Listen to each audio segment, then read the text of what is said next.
Jupiter. It interacts with our solar system periodically every 3,600 years. And on that planet, people look just like you.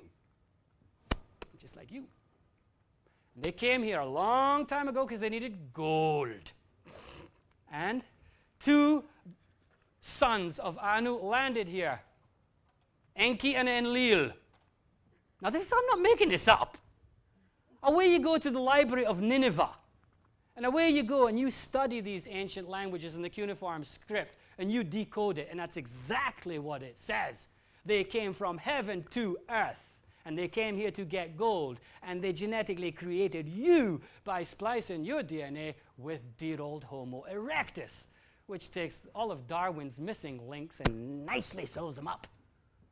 Because Darwin had the right idea, but he got a bit off track. Enki and Enlil. Enki's the very spiritual, multidimensional, loving being.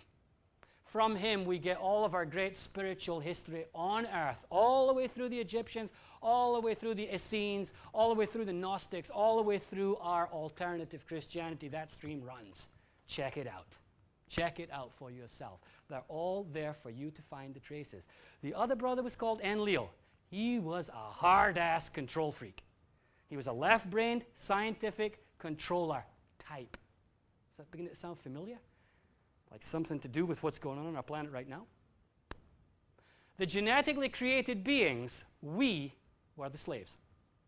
Now, I'm only telling you this to give you an idea of how it has been so bafflingly easy to bamboozle an entire planet, trick them, lie to them, deceive them in every way possible, control them, and make sure that there's one piece of information that they never get.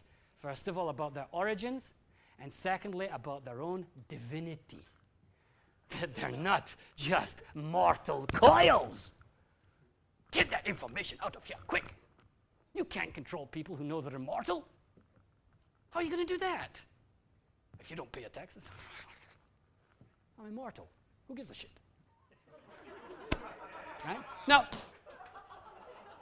if you can do that to an entire planet through time with a clearly structured program in place over the millennia, you've got the ticket for a big bonanza. You know? How many of us? 50 billion sheep and a couple of wolves. We're all in a pen, right? You see, you can't explain all this happening just from modern history or just from the Federal Reserve. It's in your DNA. It's programmed. You are programmed to obey and to be a slave. That's the truth. That's the majority of your DNA. Mind you, no, sorry, that's about 20%. The other 80% is the good news. We'll talk about that in a minute. That's what's coming. My wife is Japanese. We translate books. We take people on adventures around the world. We do international workshops. I lecture. We take them to all these outlandish places, and they have incredible experiences. You know, we take them to the top of pyramids, and we do very amazing ceremonies, and they all go home, change people, quit their jobs, get divorced, and wake up. You know? And so I'm responsible. I'm probably singly responsible for all kinds of shit hitting the fan in Japan. And later on, I sometimes get pointed, hey, it was him, did it? It was him. He took me to Peru, and he took me to the jungle, and then he gave me this stuff. I've never been the same since. No, they've been better, I think. They seem to be having more fun. Think of the 2 coils of DNA. Think of Enki and Enlil. Think of the control paradigm and the freedom, spiritual, immortal paradigm. Think of these wrapped up in your own body. And then think about the family of light and the family of dark. Because this is the book that my wife has just translated. I don't know if you're familiar with Barbara Marciniak. She's a very talented, I don't like to call her a channeler. I prefer to use the word oracle. Because it was always the women that were oracles. Jackie, where are you? Jackie? Hello. Jackie just told me that she's come to an amazing understanding about how part of this whole program is to control women, right? And actually, who did you say was trying to control the women? The Freemasons? Yeah. In the Jesuits. Yeah, well, I told you about the Jesuits. You told me. Yeah. The Jesuits are a big part of this program, ladies and gentlemen. I have received information that is clearly indicating that most of the world's tax codes were designed by the Jesuits a long time ago. A lot of female hatred in there, a lot of control issues. But why try and control the women? Because they were originally the oracles, that's why. Women are wired from the top down. Did you know that? Men are wired from the bottom up. It's a real basic difference. Information comes in from above here in a woman. In other words, divine information is downloaded and can only be grounded with the help of, guess what? A man. Whose energy comes from the bottom and usually gets stuck here. And if it doesn't get stuck here, next it gets stuck here. Where you get into the control. Right? Yeah. And only with the help of the women can these poor spastic guys get it up to here. But only with the help of the guys can the women get it down to here. And thus you have the wonderful tantra of the galaxy. So who's the most powerful? Who's the ones that you want to shut up fastest because they've got the information open? It's the women. We call them wifeys in Scotland. She's a good wifey. It doesn't mean she's your wife. She's a good wifey. Now, my wife is also an oracle, a channel. We sit in our hot tub in Nelson at night and all kinds of information comes in. Some of it archaic Japanese. Very amazing entities, including a group that call themselves the P's. Not the PPPs, the Pleiadians. That's where our story gets a bit more galactic. Barbara is a great oracle. Barbara Marcinic. Has anybody here ever read of any of Barbara Marcinic's work? Okay, you know who I'm talking about. She was responsible for my whole family going into a big cathartic change. Her and a bunch of spotted dolphins in 1994 really started this adventure. Does anybody know what happened in 1994, amongst all the other things that happened? In 1994, something happened. It only happens once every 50 years. It's called the Syrian Periastron. For those of you who are familiar with astronomy, Sirius is not one star. It is at least three. Sirius A, Sirius B, Sirius C. And if you ever had any doubt that the ancient people did not have advanced astronomical knowledge, study the Dogon people's lore about Sirius B, which wasn't discovered until 1972, and Sirius C, they just finally got a glimpse of a couple of years ago. There's a whole tradition via Egypt of people knowing about the influence of that star system on human evolution. If you're interested in the areas of so-called ascended masters studies, you'll find out that they call it the God star, which is a funky synchronicity, because if you reverse God, what do you get? Dog star. Language is very interesting. There are codes in all of our languages, especially English, but specifically English and Hebrew, we've found codes which are there to either liberate or to bamboozle. And we've been well bamboozled, haven't we, with language? And you know all about that, don't you, Chief? So, we got the Family of Light, this amazing book that Barbara channeled. Her newest book is called The Family of Light. We lived this book because we translated it. And the funny thing, when you deal with this kind of material, this larger perspective material, you start having to live the lessons that are in that book. Otherwise, you can't translate it. You cannot translate it. You have to live it, feel it, understand it. The story of the Family of Light is very simple. There are two main branches of entities around this planet. There's the family of dark. Now, I know you might think this is a bit wee simplistic. Oh, is it as simple as that? Maybe it is. Maybe it's simpler than you think. The family of dark and the family of light have very interesting characteristics noted in this book. The family of dark never forgot that they were magical beings. They never lost touch with the alchemical, magical, multidimensional, spiritual, immortal codes that are in all of our DNA. They never forgot it. That's where all of your occult brotherhoods go back to. They never forgot. But what they did do was they decided to keep it all to themselves, not tell us about it. They remembered. Have you heard this one before. How about the family of light? The family of light. Bet they're all real swingers in the light. Yeah. The thing about the family of light is they forgot. They forgot. The family of light have got no intention of controlling other beings. The family of light have worked all through history to liberate humanity from the clutches of the family of dark. It's like a Spielberg science fiction movie. But it really did happen on this planet. And it really is happening on this planet. And if you don't think the family of dark exists, then what are you doing here? That's what we're listening to.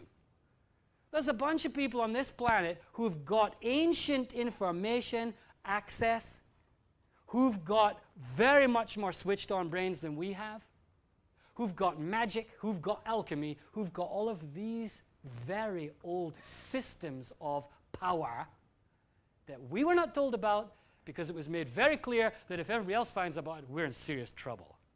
So reread the Bible, reread all of these ancient texts and start thinking in terms of, oh, it's almost like some kind of a massive graduation school here. And of course, the family of light and the family of dark are going to have to get together here. They're going to have to get together. And the first thing to do is recognize what's going on. Recognize where the control is coming from. Now, the family of light are eternally evolving through time, but they've got this amnesia problem. What a drag! I forgot. I know there's something I got to remember. I know it's not right to be paying tax. I know this stinks. I know this is weird. How do I know that? How do I feel all that? Because it's there somewhere very, very sewn up and enshrouded in your DNA. It is really well manipulated. So, the family of light and the family of dark are coming to apparently their final showdown. And it's really SOS time, isn't it? For planet Earth. Sovereign or slave. That's a choice. That's a choice. You're going to be a sovereign being. Now, this is not just about not paying taxes and unhooking yourself from the, all of the contracts. I mean, I'm working 24 hours a day to unhook myself from all these contracts. I acted on the information. I sold my house in Victoria last year. I hadn't paid tax for 6-7 years because I work all over the world. It's kind of hard to track me, Where'd the monkey go next? Where's the bank account? Where's the paper trail? Can't find it. So I thought, well, probably forgot about me. But meanwhile, I'm meeting the early DTAX guys a couple of years ago who've spoken here. And I'm getting all this information. I knew I was right. I knew this sucks. But I didn't have the information, right? Guess what happened? I sold my house and a chunky of money came in. And the very next week, a shitload of brown envelopes show up in my P.O. box. And I opened them all, and my poor wife, my poor dear wife. And, the first thing I said was, stop that shit. That's exactly what they want you to do.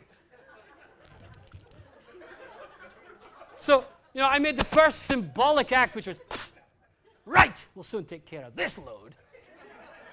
And so I went back and I did something unusual. I read it. First thing I noticed, no signature at the bottom.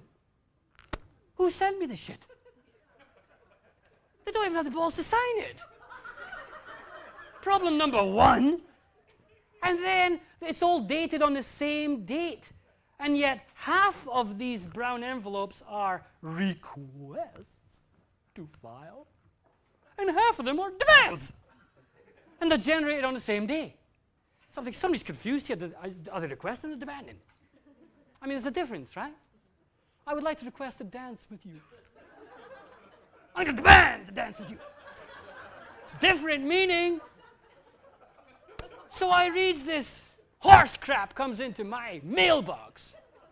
And it says, and I quote, and I actually put it on the internet, and my wife says, you're going to get in trouble. So I took it off just to, I promised I wouldn't talk about this tonight. I can't stop myself. And you know what it said? Do you know what it said? It said, demand and request. Then it said, you must file a duty if you owe tax, or if you want to claim credits. I thought, hey, that means, this word if means it's either yes or no, right? Right? I thought, hey, that's good. I better write him back. So I wrote back and I said, and in answer to your if, the answer is as resounding no. So I am at a complete loss. Me and my wife are at a complete loss to comprehend why we're being demanded something when the answer is no. And not only that, you've got an account number I knew nothing about. What's this account number shit? I have no memory of creating an account with you. So I want answers to this, and this, and I'm not going to sign this letter either, because you didn't. All right. So guess what happened? Guess what happened? Nothing. I didn't get any letter back. I didn't get an explanation. And I'm good at English when I write. I mean, it was all very polite and nice. But it was also very clear, you're not going to come and crap on me, sonny. I want answers, and I want logical answers, and I want proper answers. And nobody gave them to me. Now, can you imagine how outraged I felt at that time? They don't even have the balls to get back to me and at least try to answer, because there is no answer. It's as simple as that. The emperor has no clothes. This is a great story to remember. The emperor has no clothes. He is butt naked. He's got a big fat belly and a shriveled little pecker. And that's what he really looks like. That's what he really looks like. So then I get the great information that's coming out of our esteemed untaxer, and I decide, I'll send him one of these too. Constructive notice, piss off. Right? Signed it with the 2 dots, everything. And then I get this pathetic toilet paper brain reply back. Oh, you poor misguided child. You've been listening to these detax people. Don't you know that you can be arrested, put in jail, and fined, and we will threaten you and threaten you and threaten you until you get in a contract with us, you asshole. So it was then that I saw the pot belly of the emperor. It was then the lights went off in my head. So this is as simple as this. They've been running the planet like this for thousands of years. It's really simple. All it takes is one person to get up off their fat butt and take this fear deal and dump it, right? It's as simple as that. So, and the wife said, there may be spies in the audience to come to get them. Come on, I'm waiting. I know who I am, and I know who you are, which is more important. And this strategy is going to change. Now, that's the good news. I'll tell you about that in a minute. So, I went through all of these practical tests, and then I started finding out about sovereignty. And I found out there's people all over the planet who are getting the same message. A lot of our brothers and sisters in America got this quite a while ago. They were talking about sovereign state citizenship years ago. I knew guys back in the early 90s who'd already done all the paperwork, right? And at that time, I couldn't understand why they were so fixated. Now I understand. They were the early pioneers in the sovereignty movement, which if you boil it all down to a real simple nutshell, it's all contract. You're all stuck in a Babylonian contract created by Babylonian magicians that have continued all the way through time to bamboozle your sacred brain. So it's time to change that. And if you haven't made this action yet, if you just listened and you've thought, yeah, but it's a bit tricky and, don't do that anymore, please. You're running out of time. You've got to stand up here, and you don't have to fight them and take out your claymore. I mean, that's what my ancestors did. Willie Wallace, Braveheart. I mean, he had to chop people's heads off for this issue. You don't have to do that. You don't have to get some huge iron ball in your skull. All you have to do is use your brain. So I started to study who's on the planet, who is dealing with this sovereignty issue, who's really focused on it. I found a great group in America. with some very good information. Some of you may be familiar with the World Community Organization. They've got fabulous information about the structure of law, about the structure of contracts, and how to decontract yourself. Now, their final focus is, I suppose, more religious in tone, but you gotta go for the juicy information here. And guess what happened to them? You know what happened? There was a huge raid. And the jackbooted thugs, they came out in force. The head of the World Community Organization has been putting out brilliant information for about the last 5 years on the internet, teaching people about the bamboozlement of the Babylonian magicians. He was about to get in his car to go to the airport with his dear girlfriend, and 8 jackbooted thugs in full riot gear and assault rifles came up and did this to his head. Thank goodness you're not in America, just down the road there. This happened.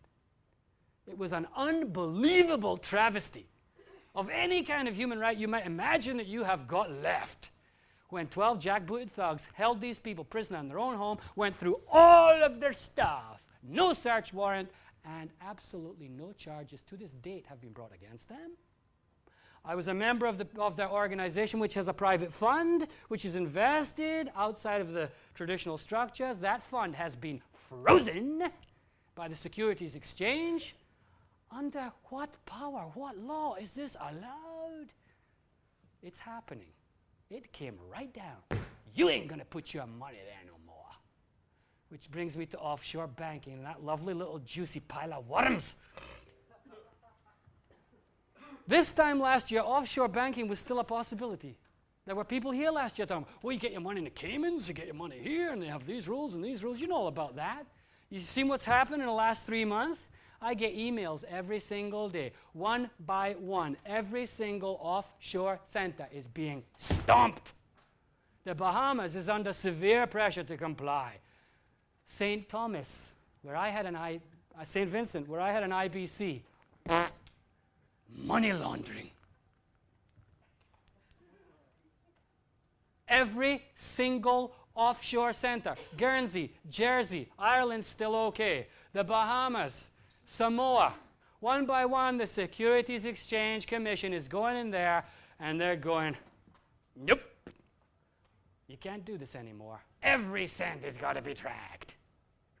So there goes that strategy, folks. I would not advise anybody to go offshore anymore, because I also heard from a certain intelligence agency guy who I met in Costa Rica, which I'll tell you about in a minute. He was in the field for 22 years. No CIA agent lasts for 22 years in the field. Give him 10 max. This guy had been stabbed 3 times, tortured, you name it. He stayed for 22 years. He was a really interesting guy. Told me a lot of stuff that just fried my ears, including just about every offshore bank and company has got a plant. And they've been there for years. You think it's all private and it's all safe because it's in St. Vincent or whatever. Grow up. They're all planted. And it's been planned for years. That all of these people would think they're going to do it in secret. And then one day they're just going to come and go, sorry. It's happened in the last 3 months gigantically. Now what does that tell you? It tells you that the people who are behind this entire program are not worried anymore about being found out. That's how close we are. They couldn't give a flying rat's ass if you know about the Federal Reserve, if you know about all that. They couldn't give a shit because time's up. It's all sewn up anyway. What are these sheep going to do anyway? We got them. And that was proved to me. Here's a bunch of guys with the best sovereign legal information on the planet, the World Education Group. They can't do a thing. I still don't even know if the money's going to come back to me. I support them. I think they're wonderful people. I think they're very brave. But in actual fact, power-wise, it's still frozen, right? They don't care anymore if you know. It doesn't have to be secret and hidden and enshrouded anymore because we're running out of time. Now, I've noticed this specifically in the last 2 months. It's every day. There's another one. There's another piece of the puzzle coming together. It's like, yep, we're down to the last piece now, and then we'll get all sewn up. I don't think it's going to happen that way. Now, where do I get this gigantic optimism from? How? I went down to Costa Rica to meet a bunch of people who are ready for what's coming next. As you all know, cyberspace is the next frontier that has to be controlled. How many people here have read the Declaration of Independence in Cyberspace by John Perry Barlow? Oops. How many people are using the internet? Read the Declaration of the Independence of Cyberspace by John Perry Barlow, who is a member of the great band, who I never liked too much, the Grateful Dead. And in 1995, he put an announcement out on the internet, and it said, "Hey, you ain't coming in here. We don't want you. This is sovereign free space. We declare it to be so here and now." Now, if you understand how does a country become a country and become sovereign? It's just because some geek stands with a flag and goes, "It's mine." That's all. And if nobody comes up and says, "No, it's not yours, it's yours." And it happened in America that way with the founding fathers. "Hey, Brits, piss off. It's ours." Right? That's how it happens. Sovereign Independence of Cyberspace is a beautiful 3-page document. Make you cry. There's still people out there with some understanding of sovereignty. Basically, they're saying, we don't want you, we don't need you, cheerio, goodbye. It is free. Cyberspace is free. You seen what happened in the last 2 months? You all know about Echelon. But the new FBI doodah, whoop, that's just going all over the place. Every single thing is going to be tracked. On the internet, every single interaction is finally going to be taxed. If some people don't really get their trip together here. Well, I met the people who really got their trip together. I went down to Costa Rica because on the internet, I found a place called Laissez-Faire City. How many people know about Laissez-Faire City? 1, 2, 3. And if you've been to Laissez-Faire City, okay, I went to check them out. Laissez-faire refers to the ideals of laissez-faire capitalism. It's based on the ideas of a Russian immigrant to the States called Ayn Rand, who wrote the classic book on individuality and freedom called, well, she wrote a few, but Atlas Shrugged would be the main one. Here's a book about the power of the individual, the creativity of the individual, the